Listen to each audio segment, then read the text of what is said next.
মা, তিথি এদিকে একটু এসো তো। হ্যাঁ খোকা বল। মা, এই মাসের মাইনেটা আমি পেয়ে গেছি। এই নাও তোমার 10,000 টাকা। আর এই নাও তোমার 3,000 টাকা। আর আমি আমার গাড়ি ভাড়ার জন্য 2,000 টাকা রেখে দিয়েছি। কি হলো খোকা, বৌমা এইভাবে রাগ করে চলে গেল কেন? আমি কি করে বলবো? আচ্ছা ঠিক আছে, তুমি এখানে দাঁড়াও, আমি গিয়ে দেখে আসছি। কি হলো, তুমি ওইভাবে রাগ করে চলে এলে? মাকে প্রতি মাসে 10,000 টাকা দেবে আর আমাকে দেবে 3,000 টাকা, এতে রাগ করবো না তো কি, নাচবো? দেখো, মা এই টাকা দিয়ে সারা মাস সংসার চালায়। হ্যাঁ, সংসার চালাতে কত টাকা লাগে সেটা কি আর আমি জানি না?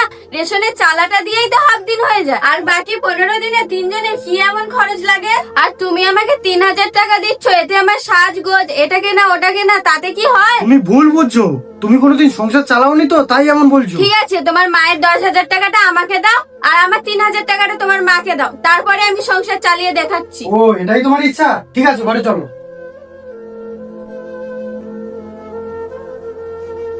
মা, তোমার 10,000 টাকাটা ওকে দাও তো, আর ওর 3,000 টাকাটা তুমি নাও। আজ থেকে ও সংসার চালাবে। এ তো ভালো কথা, এতদিন আমি সংসার চালিয়েছি, এবার থেকে বৌমা সংসারের হাল ধরু। এই নাও বৌমা। আর তোমার 3,000 টাকাটা মাকে দিয়ে দাও। এ খোকা, এত টাকা আমার কি হবে? তার থেকে বরং এর থেকে 1,000 টাকা দে, আমার তাতেই হয়ে যাবে। না মা, এখন থেকে তুমি ওটাই রাখবে। তিথি, কালকে কারেন্টের বিল মারতে হবে, 2,000 টাকা দাও। এই না মা, মুদিখানা দোকানে কত বাকি হয়েছে? বাবু, 4,500 টাকা হয়েছে। তিথি, ওখান থেকে 4,500 টাকা দাও তো। মা, সবজি এলা কত পাবে? বাবু, 500 টাকা হয়েছে। তিথি, আর 500 টাকা দাও। তিথি, এবার কোনো তো তোমার কাছে কত টাকা আছে? মাত্র 3,000 টাকা আছে। ওই টাকা দিয়ে সারা মাসের মাছ মাংস, তোমার সাজগোজ সব কিন্তু তুমিই কিনবে।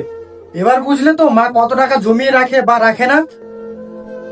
মা, আমি তোমাকে ভুল বুঝেছিলাম, আমাকে তুমি ক্ষমা করে দাও। তুমি পায়ে হাত দিচ্ছ কেন?